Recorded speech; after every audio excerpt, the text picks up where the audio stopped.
Waziri Mkuu wa Israel Benjamin Netanyahu amesema Jerusalem itaendelea kubaki milele chini ya udhibiti wa Israel, huku akijivunia kile alichokitaja kuwa mafanikio makubwa ya kijeshi dhidi ya Iran pamoja na makundi ya Hamas na Hezbollah. Netanyahu alitoa kauli hiyo wakati wa hafla rasmi ya Jerusalem Day iliyofanyika katika eneo la Ammunition Hill kuadhimisha miaka 59 tangu Israel ilipochukua udhibiti wa sehemu ya mashariki ya Jerusalem mwaka 1967. Katika hotuba yake, Netanyahu alisema Iran kwa sasa ipo dhaifu zaidi kuliko ilivyowahi kuwa, huku Israel ikiwa na nguvu zaidi kuliko wakati mwingine wowote. Utawala wa kigaidi wa Iran ni dhaifu kuliko wakati wowote, na taifa la Israel lina nguvu kuliko wakati wowote, alisema Netanyahu.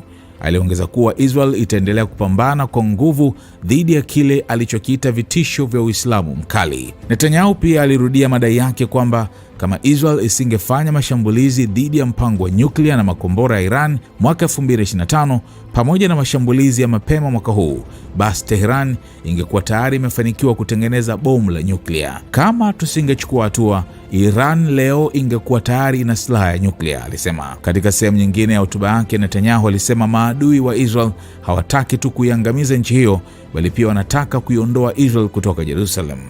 Maadui wetu wanataka kutuangamiza sote bila ubaguzi, lakini pia wana lengo jingine, kutung'oa kutoka Jerusalem, alisema.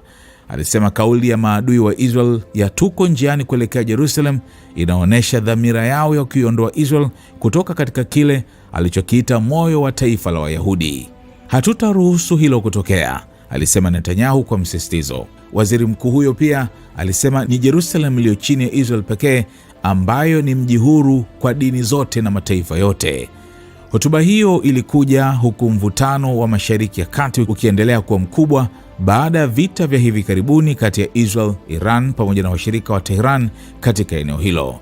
Netanyahu alijivunia pia mafanikio ya Israel dhidi ya Hamas na Hezbollah, akisema nguvu ya kijeshi ya Israel imebadilisha sura ya Mashariki ya Kati. Alisema ushirikiano wa karibu kati ya Israel na utawala wa Rais wa Marekani Donald Trump umeimarika zaidi kuliko wakati mwingine wowote. Muungano wetu na utawala wa Trump uko karibu zaidi kuliko hapo awali, alisema Netanyahu.